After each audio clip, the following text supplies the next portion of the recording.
Guys, my name is Ankush Gaurav and I welcome you to Contour series. In this series of video tutorials, we're gonna learn everything about Maven.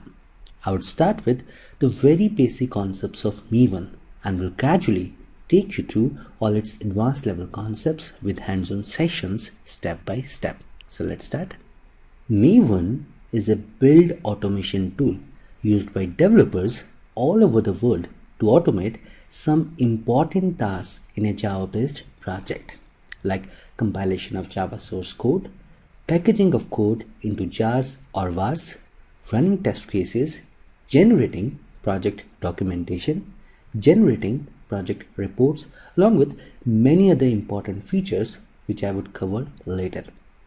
In the subsequent tutorials, I would cover in detail how to use Maven along with all related concepts with hands-on sessions. For now, let's try to understand what makes Maven so special and so popular that almost every developer these days is learning and using it in their Java-based projects more than any other available build automation tools in IT industry, like Ant tool. Guys, one of the major problems in IT industry is there is no uniform way to manage software projects around the globe. What it means is each project would have its own directory layout. Common tasks like compilation of Java source code, packaging of code into jars or vars, running test cases, etc. are handled differently in different projects. So the problem here is very simple. When a developer moves from one project to another, he will have to understand everything from scratch in the new environment, like understanding directory layout, how to compile and package code into jars or vars, along with many other similar tasks. Certain tasks, like including a new properties file onto the project's class path, would be like a nightmare for him till the time he fully understands the new environment. In short, a new member in the project would always take more time to get comfortable with the environment, which would definitely hamper his performance or productivity, at least for some initial days of his time in the project. Now Maven solves this problem by giving an excellent approach called as convention over configuration. It says if all projects follow same conventions or rules like exact similar directory layout, fixed way of compilation of Java source code, fixed way of packaging of code into jars or vars, fixed way of running test cases, fixed way of including a resource like a properties file onto the project's class path, etc., then there won't be such a problem. The idea of Maven is very clear.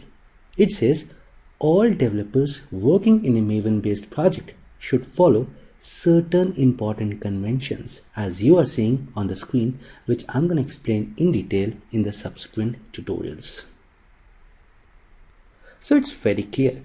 If a developer has worked on one Maven-based project, then he can work on any other Maven-based project very easily without consuming much time in understanding all basic things about the new environment, because in advance he knows that all Maven-based projects would have exact similar directory layout, would have exact similar way of compilation of Java source code, etc. So even in the new environment, he can show up with the best of his performance or productivity. Guys, there's one more important feature of Maven which makes it so special and so popular in the developers community, and that is its capability to automate the task of handling all needed project dependencies. Let me explain what I'm really talking about here. What developers do normally if they are not using Maven in their project. Let's say the project is supposed to use some framework, say Spring framework. Then, in order to use Spring framework in the project, developers are required to manually download all Spring framework related jars from internet and then manually include all of them onto the project's class path. And if by any chance any of the downloaded jars further depends on some other jar or jars, then in that case developers are required to download all those jars as well and include all of them too onto the project's class path.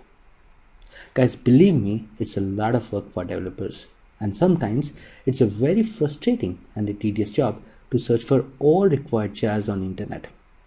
Just think about some problems which developers might face while performing this task, like they are not able to find a particular library or a jar on internet which has some specific version, or the jar or library which they have just downloaded is missing some important files in it, so it's not working.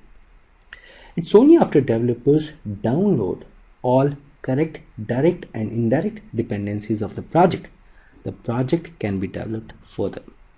Now Maven has an excellent feature to solve this problem. It says any external dependency, a library or a set of jars which you want to use in your project, you just tell me its name by mentioning it in the configuration file provided by me in the project, and I would do the magic. I would automatically search and download all related jars for it from internet and include all of them onto the project's class path without you doing any single task for it, other than just mentioning its name in the configuration file. And for all those cases where the downloaded jars further depends on any other jar or jars, I would make sure to search and download all of them too and include all of them as well onto the project's class path. Isn't it great? Guys, in this tutorial, I did not say anything about how Maven actually works, how to kickstart a project using Maven, how Maven downloads all direct or indirect dependencies, etc. etc. In short, I just introduced Maven to you with just a short overview of it. All concepts with hands-on sections are yet to come in the subsequent tutorials. In the next tutorial, we will learn how to install and set up Maven in your computer. Guys, I thank you for learning Maven with me. If you have any feedback or comments, please provide them below the video or simply write to me on this email ID for all of your queries. Please hit the like button if you really like this video, and do not forget to subscribe to my YouTube channel Contour Series, and I'm gonna catch you in my next tutorial.